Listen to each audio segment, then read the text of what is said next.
हाँ, तो कैसे क्लास 10 के चैंपियंस, उम्मीद करते हैं आप अच्छे होंगे। और अभी तक अगर आप पढ़ने के लिए शुरू नहीं किया तो शुरू कर दीजिए, क्योंकि धीरे धीरे आप लोग का टाइम नजदीक आ रहा है। और एक्सरसाइज 4.2 तक का वीडियो अपलोड हो गया है। आज हम लोग समझेंगे एक्सरसाइज 4.3, और उसमें जो जो थ्योरी है उसको हम लोग समझते चलेंगे, और उसमें क्वेश्चन नंबर 1 और 2 को बात करेंगे। और उसके बाद क्वेश्चन नंबर 3, 4, 5 उसका कल वीडियो आएगा, और कल चैप्टर नंबर 4 एंड हो जाएगा, यानी कल का वीडियो के साथ चैप्टर नंबर 4 खत्म हो जाएगा। और जो जो क्वेश्चन अगर नहीं समझ में आता होगा, या फिर कुछ उसमें अजीब लगता होगा, या फिर समझ में नहीं आता होगा आप लोग को, तो कमेंट कर दीजिए, उसका अलग से वीडियो बना करके और स्टेप वाइज बना करके डाल देंगे, उसमें कोई दिक्कत नहीं। समझिए, आज हम लोग पढ़ेंगे चैप्टर 4 एक्सरसाइज 4.3। चैप्टर का नाम है द्विघात समीकरण, ये सब पहले बताया हुआ है। आगे समझिए, क्वेश्चन नंबर 1 में क्या है कि निम्न द्विघात समीकरणों के मूलों की प्रकृति ज्ञात कीजिए, यदि मूलों का अस्तित्व हो तो उन्हें ज्ञात भी कीजिए। मतलब ये सब नहीं समझ में आया होगा। देखिए क्या बोले से, हम लोग पहले जान रहे थे जो द्विघात समीकरण का जो स्टैंडर्ड फॉर्म होता है द्विघात समीकरण का, वो होता है ax square plus b x plus c. क्या होता है बोले, ax square plus b x plus c बराबर 0, जहाँ ए बी सी क्या लिखेंगे, जहाँ ए बी और सी तीनों के तीनों क्या है बोलेंगे, वास्तविक संख्या है। कौन संख्या है बोलेंगे, वास्तविक संख्या है। वास्तविक संख्या कहने का मतलब है माइनस में भी हो सकता है, जीरो भी हो सकता है, सब कुछ हो सकता है, लेकिन ए का वैल्यू जीरो मत कीजिएगा। लेकिन लिख देते हैं ए का वैल्यू जीरो नहीं होगा। जब ए का वैल्यू जीरो हो जाएगा वो तो द्विघात समीकरण तो नहीं होगा। और वास्तविक संख्या में तो जीरो भी आता है, तो कंडीशन याद रखिएगा, वास्तविक संख्या में सब धरती पर का नंबर आएगा, लेकिन ए का वैल्यू जीरो नहीं आएगा। जीरो के अलावा कुछ भी हो सकता है, कोई दिक्कत नहीं। आप देखिएगा यहाँ पे ए बी सी, उसके बाद हम लोग एक नया चीज यहाँ लाएंगे डी। डी मतलब होता है विविधकर होता है। क्या होता है बोलेंगे, विविधकर। याद रखिएगा, ये बड़ा डी है। हम लोग चैप्टर नंबर 5 में पढ़ेंगे छोटा डी, और छोटा डी का मतलब वहां होगा सार्व अंतर। यहाँ पे छोटा डी नहीं है। हम लोग चैप्टर नंबर 5 में पढ़ेंगे छोटा डी, उसका मतलब होगा सार्व अंतर। कहाँ पे, चैप्टर नंबर 5, जो कि 1-2 दिन के बाद वो स्टार्ट हो जाएगा। उसमें बताया जाएगा कि सार्व अंतर क्या है, उसका फॉर्मूला क्या है, a2 - a1, उसमें बताया जाएगा। यहाँ पे समझिए, डी का जो फॉर्मूला होगा वो फॉर्मूला था बी स्क्वायर माइनस 4ac। इसको याद रखिएगा। डी का फॉर्मूला इस चैप्टर में, मतलब इस एक्सरसाइज में हर जगह यूज है, और डी पर ही पूरा एक्सरसाइज बनेगा। जो बड़ा डी है उसका मतलब विविधकर होता है, और डी का जो फॉर्मूला होगा बी स्क्वायर माइनस 4ac होगा। अब इसको समझते हैं, डी का 3 कंडीशन होता है। पहला जो कंडीशन है डी का, वो 0 के बराबर। दूसरा जो कंडीशन है 0 से बड़ा, और तीसरा जो कंडीशन है 0 से छोटा। जब डी का वैल्यू 0 के बराबर होगा तो मूलों का अस्तित्व होगा। क्या लिखेंगे, मूलों का अस्तित्व होगा, अस्तित्व होगा, और मूल बराबर होंगे। जो मूल होंगे वो बराबर होंगे, मूल समान होंगे। समान कहने का मतलब है दोनों बराबर होगा। देखिए कैसे, यानी अल्फा का वैल्यू बीटा के बराबर होगा। ये पहला कंडीशन हुआ। दूसरा कंडीशन क्या है उसका, जब डी का वैल्यू 0 से बड़ा हो तो मूल वास्तविक होंगे। मूल वास्तविक यानी मूल का अस्तित्व होगा। सबसे पहले देखिए, मूलों का अस्तित्व होगा, और मूल वास्तविक होंगे, और मूल वास्तविक होंगे, वास्तविक होंगे। आगे समझिए, यानी अल्फा और बीटा अलग अलग होगा, अल्फा बीटा बराबर नहीं होगा। लिख सकते हैं मूल भिन्न होंगे या अलग अलग होंगे। लिख दीजिए, मूल अलग अलग होंगे। इसको याद रखिएगा, क्योंकि इसका यूज है इसीलिए बोल रहे हैं। मूल अलग अलग होंगे, वास्तविक होगा, अस्तित्व होगा। लेकिन जो तीसरा नंबर में है, थर्ड नंबर में है, इसमें मूलों का अस्तित्व नहीं होगा। लिखेंगे, मूलों का अस्तित्व नहीं होगा, मूलों का अस्तित्व नहीं होगा। वो बोलेगा काहे नहीं होगा, क्योंकि यहाँ पे डी का जो वैल्यू है वो माइनस में हो जाएगा, ऋणात्मक हो जाएगा, तब मूलों का अस्तित्व नहीं होगा। याद रखिएगा, 0 से छोटा मतलब माइनस में होगा, और मूल का अस्तित्व होबे नहीं करेगा तो मूल मत निकालिएगा, कोई दिक्कत नहीं है, इसको निकालने नहीं है। अब हम लोग देखेंगे क्वेश्चन, और इसके अनुसार हम लोग क्वेश्चन को सोल्व करेंगे। देखिए, तो क्वेश्चन में था निम्न द्विघात समीकरण को सेट करना था हम लोग को, मतलब प्रकृति जानना है उसको, और मूलों का अस्तित्व होगा अगर तो उनको मतलब मूल ज्ञात कीजिए, अल्फा बीटा निकालना है। आप समझिएगा यहाँ पे अल्फा और बीटा का फॉर्मूला भी थोड़ा सा जान लेते हैं। अल्फा बीटा का फॉर्मूला क्या होगा, जब अस्तित्व होगा तो एक्स का जो फॉर्मूला होगा minus B plus minus root 100d बटा होगा 2a, और प्लस वाला लेके चलेंगे तो उसी को अल्फा बोलते हैं। फॉर्मूला होगा minus B plus root D बटा 2a, और अगर माइनस वाला लेके चलेंगे तो बीटा हो जाएगा, यानी लिखेंगे beta equal to minus B minus root D बटा 2a। इसको एकदम गांठ बांध लीजिएगा और फॉर्मूला को याद कर लीजिएगा। लेकिन जब भी डी का वैल्यू 0 होता है अल्फा और बीटा दोनों बराबर होगा, एगो निकालेंगे दूसरे के बराबर दिखा देंगे। देखेंगे क्वेश्चन में कैसे बराबर होता है। सो पहला क्वेश्चन है 2x square minus 3x plus 5 बराबर 0। यहां से a का वैल्यू अगर निकालिएगा तो x स्क्वायर के साथ जो गुना रहता है वो a का वैल्यू है, x के साथ जो गुना रहता है वो b का वैल्यू है, तो -3 हो जाएगा। और c जो अकेले है, c का वैल्यू कितना हो जाएगा तो बोलेंगे 5। अब लगले हाथे तुरंत से d निकाल दीजिए। d निकालेंगे तो क्या होगा फॉर्मूला, तो बोलेंगे बी स्क्वायर माइनस 4ac। अब देखिए b का वैल्यू -3 है तो लिखेंगे -3 का स्क्वायर -4 इंटू a का वैल्यू कितना तो बोलेंगे 2, और c का वैल्यू कितना तो बोलेंगे 5। अब -3 का स्क्वायर, जब भी संख्या माइनस में रहे और उसका स्क्वायर रहेगा तो उसका आंसर प्लस में होता है, तो 3 का स्क्वायर कितना हो जाएगा तो बोलेंगे +9, माइनस 4 दूनी 8 5 कितना हो जाएगा तो बोलेंगे 40। किसका वैल्यू निकाल रहे हैं हम लोग, तो डी का। अब डी का वैल्यू 9 में 40 घटाएंगे तो आ जाएगा -31, जो कि 0 से छोटा है। -31 जो है 0 से छोटा है। जैसे 0 से छोटा होगा तो हम लोग बोल देंगे कि मूलों की अस्तित्व नहीं होगा, मूलों का अस्तित्व, मूलों का अस्तित्व नहीं होगा। और जब मूलों का अस्तित्व होगा ही नहीं तब उसको आगे हम लोग सोल्व काहे करेंगे, नहीं करेंगे आगे। अब इसका हम लोग दूसरा देखते हैं, कुछ करना नहीं है इसमें, और हर साल 5 नंबर का क्वेश्चन पूछता है इससे, और जो क्वेश्चन दिया रहेगा उससे ABC निकालेंगे, डी निकालेंगे तो चेक करेंगे। अब भगवान से विनती कीजिएगा ऐसे क्वेश्चन दे जो डी का वैल्यू माइनस हो जाएगा, क्योंकि इसको यहीं तक बना के छोड़ देंगे, आगे झंझट भी नहीं पालना है और पूरा नंबर भी मिलेगा। लेकिन डी का वैल्यू अगर 0 हो जाए या फिर पॉजिटिव हो जाए तब उसको आगे सोल्व करना पड़ेगा। समझिए कैसे, देखेंगे हम लोग सेकेंड नंबर क्वेश्चन। क्वेश्चन क्या है सेकेंड नंबर, बोलेंगे 3x square minus 4 root 3x plus 4 equal to 0। देखेंगे क्वेश्चन क्या है, बोलेंगे 3x square minus 4 root 3x plus है 4। अब हम लोग यहाँ से 1 प्लस इक्वल टू 0 है, a का वैल्यू x स्क्वायर के साथ जो गुना में है 3 हो जाएगा a का वैल्यू, और जो x के साथ गुना में है b हो जाएगा -4 रूट 3, और जो अकेले है उसी का वैल्यू हो जाएगा 4। तुरंत लगले हाथ हम लोग निकाल देंगे क्या, तो बोलेंगे d। जैसे d निकालिएगा तो d का फॉर्मूला होता है B square minus 4ac। B square करने का मतलब b का वैल्यू है -4 रूट 3, उसका स्क्वायर -4 इंटू a का वैल्यू कितना है, बोलेंगे 3 है, और c का वैल्यू कितना है, बोलेंगे 4 है। आगे सोल्व कीजिए तो माइनस का स्क्वायर प्लस होगा, 4 का स्क्वायर 16 होगा, देखेंगे 16, और रूट 3 का अगर स्क्वायर कीजिएगा तो 3 होगा, माइनस 4 तिया 12 चौक 48 हो जाएगा। आगे इसको थोड़ा सा सोल्व करते हैं। d बराबर, चूंकि d का ना वैल्यू निकाल रहे हैं, 16 तिया हो जाएगा 48, माइनस हो जाएगा 48, इक्वल हो जाएगा 0।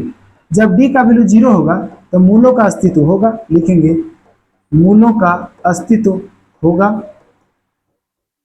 और मूल समान होंगे, होगा और मूल समान होंगे मतलब बराबर होंगे, मूल बराबर होंगे। इसको अगला पेज में लेके चलते हैं और मूल को हम लोग निकालेंगे। कैसे निकालेंगे, हम लोग फॉर्मूला जानते हैं x का, x इक्वल टू होता है -b plus minus root D बटा 2a। यहाँ से अल्फा का फॉर्मूला होगा alpha equal to -b plus root D बटा 2a, और बीटा का जो फॉर्मूला होगा beta equal to -b minus root D बटा 2a। दोनों में अंतर ज्यादा नहीं है, यहाँ पे d के पहले प्लस है और d के पहले माइनस है, मतलब d अगर प्लस में आएगा रूट डी तो अल्फा का वैल्यू, और रूट डी अगर माइनस में आएगा तो बीटा का वैल्यू होगा। अब हम वैल्यू पुट करेंगे और उसको सोल्व करेंगे। -b का वैल्यू देखिए तो कितना है, बोलेंगे जो b का वैल्यू है वो -4 रूट 3 है।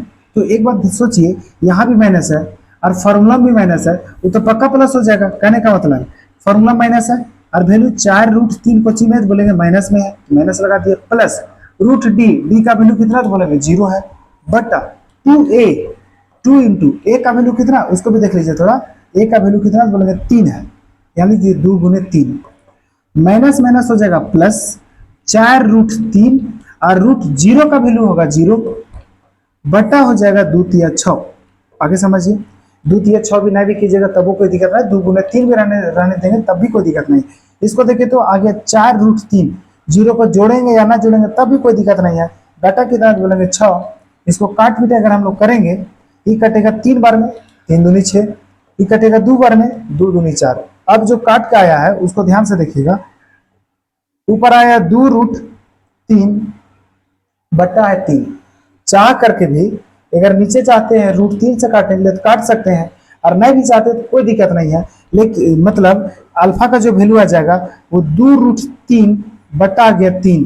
अगर काटना चाहते तो काट भी सकते थे रूट 3 से 3 को, लेकिन नीचे रूट रहेगा तो अच्छा नहीं रहेगा, रूट ऊपर है तो कोई दिक्कत नहीं। यही जो अल्फा का वैल्यू आया है बीटा के बराबर आएगा, डायरेक्ट आप लिख सकते हैं, लेकिन शुरू में इसको बनाना पड़ेगा आपको। क्या लिखेंगे तो beta equal to minus B का वैल्यू बताइए, तो जब बी का वैल्यू यहाँ माइनस 4 रूट 3 बैठाए हैं, उसी को ना बैठाए हैं, वहां भी बैठाएंगे, लेकिन एक बार तुरंत सोचिए यहाँ पे माइनस है और यहाँ भी माइनस है वैल्यू में भी, तो दोनों मिलकर तो प्लस ना हो गया है। यहाँ भी देखिए माइनस है और वैल्यू भी माइनस में है तो प्लस हो जाएगा। अभी हम लोग शुरू में लिख ले रहे हैं, लेकिन जब बनाते बनाते ज्यादा अभ्यास हो जाएगा तो माइनस माइनस 2 जगह रहे फॉर्मूला में भी और उसका वैल्यू भी तो प्लस कर दीजिएगा। Minus minus 4 root 3 minus B का वैल्यू कितना बोलेंगे 0 बटा 2 इंटू ए का वैल्यू कितना बोलेंगे, ए का वैल्यू 3 है, ए का वैल्यू है 3, माइनस माइनस हो जाएगा प्लस 4 रूट 3 और रूट 0 का वैल्यू होगा 0, लिखेंगे माइनस 0 बटा 2 रूट 3 सॉरी 2 तिया 6 हो जाएगा, 2 तिया 6। अब देखिए ऊपर है 4 रूट 3 और 0 घटाएंगे तब वो कोई दिक्कत नहीं होगा, बटा हो जाएगा 6, काट पीट कर दीजिए, काटेंगे तो क्या होगा तो बोलेंगे 2 दूनी हो जाएगा 4 और 2 तिया हो जाएगा 6, यानी कि काट के जो डी का सॉरी बीटा का वैल्यू आया है, बीटा का वैल्यू वो आया है न्यूमरेटर में रूट 2 बटा रूट 2 रूट 3 बटा है 3, 2 रूट 3 बटा 3। देखिए तो दोनों अल्फा और बीटा दोनों सेम है, अल्फा बीटा तभी सेम होगा जब डी का वैल्यू 0 होगा, है ना, डी का वैल्यू यहाँ 0। अब सेकेंड नंबर क्वेश्चन भी हो गया, इसमें कुछ नहीं किए, खाली एक चीज इसमें और एक्स्ट्रा करना पड़ा, जब यहाँ पे डी का वैल्यू 0 रहेगा तो हम लोग को पता है कि अल्फा बीटा बराबर होगा, तो यहाँ पे फॉर्मूला लगा दिए, दोनों का वैल्यू निकाल दिए। आगे हम लोग देखेंगे इसका थर्ड नंबर क्वेश्चन, और क्वेश्चन इसका क्या है 2x square minus 6x plus 3। Question लिखिए 2x square minus 6x plus 3 equal to 0। अब जो भी क्वेश्चन दिया हुआ रहेगा उसे a का वैल्यू छाटिए, b का वैल्यू छाटिए और c का वैल्यू छाटिए। a मतलब x स्क्वायर के साथ जो गुना बनेगा a का वैल्यू है, x के साथ जो गुना बनेगा b का वैल्यू है, और c तो अकेले रहेगा यानी 3 है। अब जैसे a b c निकालेंगे तुरंत निकालना पड़ेगा d का वैल्यू, तो d का फॉर्मूला आता है b square minus 4ac, b मतलब माइनस 6, लिखेंगे माइनस 6 का स्क्वायर माइनस 4 इंटू a मतलब 2 और c मतलब होगा 3, निकाल दिए, बी स्क्वायर माइनस 4ac हो गया। अब इसको सोल्व करेंगे हम लोग, माइनस का स्क्वायर होगा प्लस और 6 का स्क्वायर हो जाएगा 36, यहाँ पे हो जाएगा माइनस 4 दूनी 8, 3 के हो जाएगा 24, यानी कि 36 में अगर 24 घटाएंगे तो बचेगा 12, यानी डी का वैल्यू हो गया प्लस 12, यानी कि ये 0 से बड़ा में है। जब 0 से बड़ा होगा तो लिख देंगे मूलों का अस्तित्व होगा, किसका अस्तित्व होगा, मूलों का अस्तित्व होगा, और अस्तित्व होगा और क्या होगा उसमें तो बोलेंगे मूल अलग अलग होंगे, मूल अलग अलग होंगे, अलग अलग होंगे। कहने का मतलब है आगे इसको नया पेज में लेके चलते हैं और फिर से फॉर्मूला लिखेंगे हम लोग x का minus B plus minus root B बटा 2a, जिसमें फॉर्मूला लिखे उसे में भी याद कर लीजिए, और न तो एगो चैप्टर वाइज लाएंगे फार्मूला के लिए, यानी चैप्टर 1 में कौन कौन सा फार्मूला यूज हुआ है, चैप्टर 2 में उस तरह का शॉर्ट्स लाएंगे और उसमें बताएंगे कि इस फार्मूला का यूज इस चैप्टर में हुआ है, इसको ऐसे अप्लाई करना है, ऐसे यूज करना है। आगे देखिए x का वैल्यू हो गया, इसी से अल्फा का वैल्यू प्लस वाला होगा, क्या होगा minus B plus root D बटा 2a, और इससे अगर माइनस वाला लेके चलेंगे यहाँ पे ये वाला हो जाएगा बीटा का वैल्यू हो जाएगा minus B minus root D बटा 2a। अब आगे देखिए अल्फा का जो वैल्यू होगा फार्मूला में बैठा दीजिए वैल्यू, बी का वैल्यू देखिए तो कितना है, बोलेंगे -6, बैठाइए लिखेंगे माइनस और -6 प्लस डी का जो वैल्यू है कितना है, तो बोलेंगे डी का वैल्यू देख लीजिए यहाँ पे 12 आया है, लिखेंगे रूट 12 बटा 2 इंटू ए का वैल्यू देख के बताइए तो ए का वैल्यू कितना, बोलेंगे 2 है, लिख दीजिए ए का वैल्यू 2, माइनस माइनस गुना हो जाएगा +6 प्लस रूट 12 को लिखना चाहते हैं, लिखिए इधर रूट 12 है उसको लिख सकते हैं रूट 2 इंटू 2 इंटू 3, कहने का मतलब है 2 दूनी 4 3 12 लिख दिए। और शायद 8 क्लास से ही बताया गया होगा कि रूट के अंदर 2 का नंबर एक के नियर गुना में है तो एगो बाहर आएगा, यानी 2 2 के बदले एगो 2 बाहर आएगा और रूट 3 बाहर नहीं आएगा तो रूट के अंदर रहेगा 3, यानी कि रूट 12 को लिख सकते हैं हम लोग 2 रूट 3, तो लिख दीजिए यहाँ पे 2 रूट 3 बटा 2 दूनी कितना हो जाएगा, बोलेंगे 4 हो जाएगा। अब यहाँ भी 6 के पास भी 2 है और 2 के पास भी 2 है, तो 2 कॉमन निकाल लीजिए, यहाँ बचेगा 3 अब प्लस सिर्फ बचेगा रूट 3। अब आगे देखिए बटा कितना होगा, तो बोलेंगे 4, 2 कम और 2 दूनी 4 कट गया, यानी कि ऊपर बचा हुआ 3 प्लस रूट 3 बटा हो जाएगा 2, इसका वैल्यू तो अल्फा का। बीटा का वैल्यू निकालते हैं हम लोग, बीटा इक्वल टू क्या लिखेंगे, माइनस इंटू -6, क्योंकि बी का वैल्यू 6 है, लिख दिए, माइनस रूट डी का वैल्यू 12 है, लिख दिए, आगे समझिए, बटा 2a, ए का वैल्यू कितना है, तो बोलेंगे 2 है, तो 2 लिख दिए। अब इसको सोल्व कीजिए, माइनस माइनस हो जाएगा +6, यहाँ पे माइनस रूट 12 को क्या लिखे हैं देखिए तो 2 रूट 3 लिखे हैं, लिखेंगे 2 रूट 3 डिवाइडेड बाय 2 2 यानी 4 हो जाएगा, दोनों जगह से कॉमन क्या आएगा, तो बोलेंगे 2, यहाँ बचेगा 3 माइनस यहाँ बचेगा रूट 3 डिवाइडेड बाय 4, 2 से कटेगा 2 बार में, तो जो काट पीट के बचा हुआ है वो बीटा का वैल्यू है और कितना है, तो बोलेंगे 3 माइनस रूट 3 बटा 2 बचा हुआ है। अल्फा बीटा का दोनों का वैल्यू निकाल लिए, और अल्फा बीटा ही क्या है, तो बोलेंगे मूल है, अस्तित्व हुआ तो निकाले, फर्स्ट क्वेश्चन में अस्तित्व नहीं था नहीं निकाले, सेकंड में दोनों बराबर आया था क्योंकि डी का वैल्यू 0 था, थर्ड में क्या आया, डी का वैल्यू पॉजिटिव है तो यानी प्लस में है, तो 2 अल्फा बीटा अलग अलग है, देख लीजिए दोनों अलग अलग है, सेम तो नहीं है, यहाँ प्लस है वहाँ माइनस है, अलग अलग वैल्यू है। उम्मीद करते हैं पहला क्वेश्चन समझ में आया होगा। इसी तरह इसका दूसरा क्वेश्चन है और डी का यूज करके ही बनाना है, यहाँ पे क्वेश्चन को पढ़िए, क्वेश्चन निम्न प्रत्येक द्विघात समीकरण में के का ऐसा मान ज्ञात कीजिए कि उसके लिए 2 मूल मतलब 2 बराबर मूल होंगे, यानी कि यहाँ पे जो क्वेश्चन दिया हुआ है क्या बोलेंगे 2x² प्लस kx प्लस 3 बराबर 0 जो दिया हुआ है, यहाँ पे अल्फा का वैल्यू बीटा का बराबर है, यानी मूल कब बराबर होता है बताइए, तो मूल तभी बराबर होगा जब डी का वैल्यू 0 होगा। हम लोग तो यही नहीं बोल सकते हैं, जब डी का वैल्यू 0 मूल बराबर, और जब मूल बराबर तो डी का वैल्यू 0। हम लोग लेते चलेंगे, यहाँ पे लिखेंगे इस तरह, ए का वैल्यू छाटिए नहीं, ए का वैल्यू क्या होगा बोलेंगे, देखिए x² के साथ जो गुना होगा ए का वैल्यू है, x के साथ जो गुना होगा बी का वैल्यू है, 80 बेचारा अकेले है, तुरंत हम लोग डी निकालेंगे, तो डी का फॉर्मूला क्या होगा, b² माइनस 4ac, लेकिन लिखना पड़ेगा हम लोग को कि जब मूल बराबर हो, जब मूल बराबर हो तब क्या होगा, बोलेंगे जब मूल बराबर हो तो डी का वैल्यू हो जाएगा 0, तब लिखेंगे डी का वैल्यू जब 0 है और डी का फॉर्मूला हम लोग लिखे हैं b² माइनस 4ac, उसी का वैल्यू 0 हो जाएगा, यहाँ पे -4ac है, दाहिने तरफ जाकर के बन जाएगा b² बराबर 4ac। अब हम लोग क्वेश्चन को सॉल्व करेंगे, मतलब b का वैल्यू कितना बोलेंगे k, लिखेंगे k का square equal to 4 into a का वैल्यू कितना था 2 और c का वैल्यू कितना था 3, लिखेंगे 2 और यहाँ लिखेंगे 3।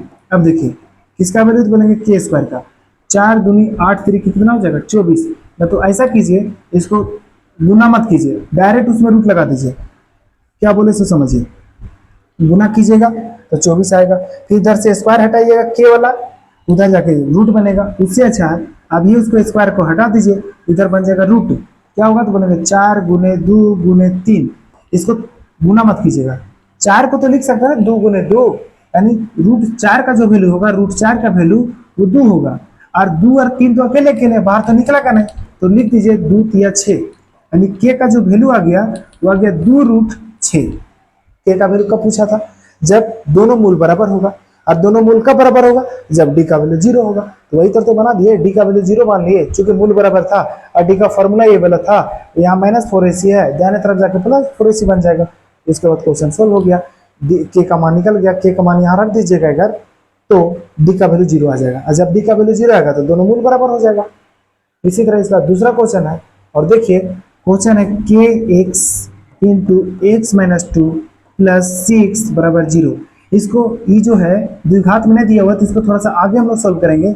kx को अंदर गुना करेंगे x के साथ, और यही kx को गुना करेंगे 2 के साथ, यानी कि जो बोले थे उसको कर रहे हैं। क्या बोले थे, गुना करने बोले थे kx को। kx जब गुना होगा x के साथ हो जाएगा kx स्क्वायर, माइनस वही kx -2 के साथ गुना होगा तो हो जाएगा -2 kx, प्लस हो जाएगा 6 बराबर हो जाएगा 0।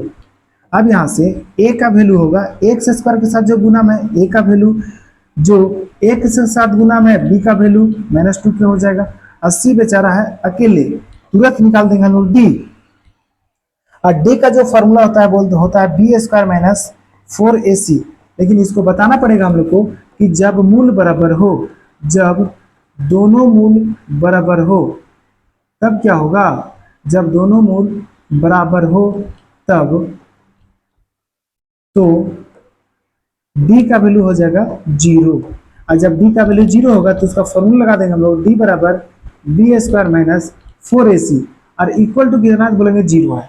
यहाँ पे -4ac है, यहाँ पे -4ac, उधर जाके क्या बनाएगा तो बोलेंगे +4ac, तो b स्क्वायर बराबर क्या हो जाएगा तो बोलेंगे +4ac हो जाएगा। अब देखिए यहाँ b का वैल्यू बैठाएंगे, तो b का वैल्यू देखिए तो -2k है, तो लिखेंगे -2k का square equal to 4 into a का वैल्यू देखिए तो k है, लिखेंगे k, और c का वैल्यू कितना है तो बोलेंगे 6 है, c का वैल्यू 6 है।